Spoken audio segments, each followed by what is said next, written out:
अस्सलामुअलैकुम वरहमतुल्लाहि वबरकातुह। सवाल ये है कि क्या कोई शख्स अपने पर्सनल रूम में अपना सत्र खोलकर यानी बगैर कपड़ा पहने वो सो सकता है या नहीं सो सकता है। आज की इस वीडियो में इंशाअल्लाह हम इस मसले को आपके सामने क्लियर करेंगे। बहुत सारी चीज़ों में हमारे लोग अंग्रेज़ों को फॉलो करते हुए नज़र आते हैं। अंग्रेज़ों का देखी देखा करके वो इस तरह की बातों पर अमल करने की कोशिश करते हैं, यानी उनके कल्चर को, उनकी तहज़ीब, उनके तमद्दुन को अपनाने की कोशिश करते हैं। अंग्रेज़ों का ही ये दस्तूर है कि वो नंगे धड़ंगे घूमते रहते हैं। वो तो पर्सनल बेडरूम में क्या, वो तो रोड पे भी ऐसे ही आधे से ज़्यादा नंगे ही घूमते रहते हैं। तो कुछ लोगों का ये नज़रिया बन जाता है और वो भी इसी कल्चर को अपनाने की कोशिश करते हैं।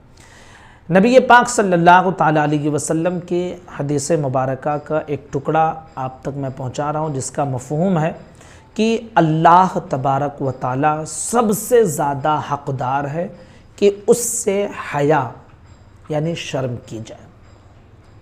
अब इसका मतलब क्या है? जिस तरह आप लोगों से शर्म कर रहे हैं, उससे कहीं ज़्यादा अल्लाह तबारक व ताला हक़दार है कि आप उससे हया करें। जानते हैं आप कि जब हम और आप सत्र खोलते हैं और बिस्मिल्लाहिर्रहमानिर्रहीम पढ़कर सत्र खोलते हैं, तब भी अल्लाह के मुक़द्दस फ़रिश्ते जो हमारी हिफाजत के लिए रहते हैं, हमारे दाएं बाएं आगे पीछे अल्लाह के मुक़द्दस फ़रिश्ते लगे रहते हैं, तो वो भी सत्र खोलने के वक्त दूर हो जाते हैं। जैसे हम नहाने के लिए सत्र खोले या टॉयलेट बाथरूम के लिए सत्र खोले, अल्लाह के मुक़द्दस फ़रिश्ते दूर हो जाते हैं। कब? जब आप बिस्मिल्लाह पढ़कर खोलते हैं। और अगर बिस्मिल्लाह नहीं पढ़कर सत्र खोलते हैं तो अल्लाह के मुक़द्दस फ़रिश्ते दूर तो होते ही हैं, उसके साथ साथ जो सरकश जिन और जिन्नियाँ होती हैं, जिन्हें खबीस वगैरह आप कहते हैं, शैतान कहते हैं, वो आपके करीब आते हैं और वो आपको बहुत ज़्यादा नुकसान पहुंचाने की कोशिश करते हैं, जिसको हम और आप महसूस नहीं कर पाते हैं। ये तो उस वक्त है कि जब बंदा बिस्मिल्लाह पढ़कर सत्र खोले तो फ़रिश्ते दूर होते हैं, बिस्मिल्लाह पढ़कर सत्र ना खोले तो फिर फ़रिश्ते तो दूर होते हैं, जिन्नात और जिन्नियाँ भी करीब आती हैं और नुकसान पहुँचाने की कोशिश करते हैं।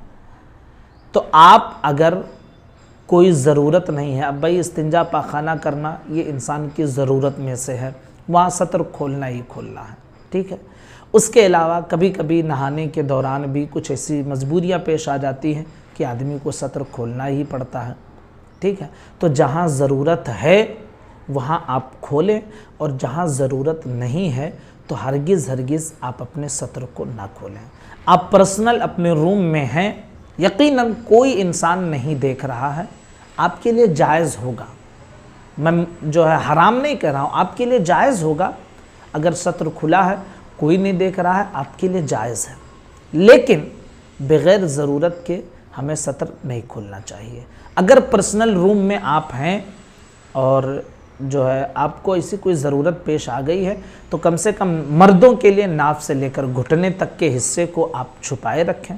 औरतों का पूरा जिस्म ही जो है सत्र औरत है, तो वो भी अपने सत्र औरत को छुपा के रखें। अगर बहुत ज़्यादा गर्मी है तो ढीला ढाला कपड़ा पहन लें या बारीक कपड़ा पहन लें, लेकिन आप अपने पूरे जिस्म से कपड़ा उतार लें, ये थोड़ा नापसंदीदा है और ऐसा नहीं करना चाहिए। जहाँ तक के जायज़ नाजायज़ का मसला है तो आप जान लीजिए कि अगर किसी की नज़र नहीं पड़ रही है तो बिलाशुबा आपके लिए हराम तो नहीं है, लेकिन नामुनासिब ज़रूर है, अगरचे आप अपने पर्सनल रूम में ही हैं, क्योंकि अल्लाह तबारक व ताला सबसे ज़्यादा हक़दार है कि बंदा उससे हया करे।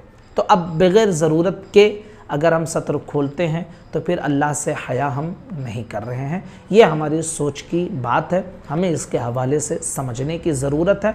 और मगरिबी तहज़ीब वग़ैरह, भाई ये हमारी तहज़ीब नहीं है, हमारी तहज़ीब इस्लामी तहज़ीब है। हमें ज़ाहिर में जैसे रहना है, बातिन में भी वैसे रहना है। ऐसा नहीं कि ज़ाहिर में लोगों के सामने हम बहुत सूफ़ी संत बने बैठे रहें और जब अकेले रूम में हो तो हर गुनाह करने की कोशिश करें।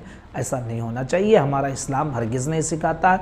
ज़ाहिर और बातिन यकसां रखने का हुक्म दिया जाता है। यानी ज़ाहिर में भी अच्छे बनो और बातिन में भी अच्छे बनो, लोगों के सामने भी अच्छा रहो और तन्हाई जब हो तब भी आप अच्छे ही बने रहो, गुनाह का कोई भी काम ना करो।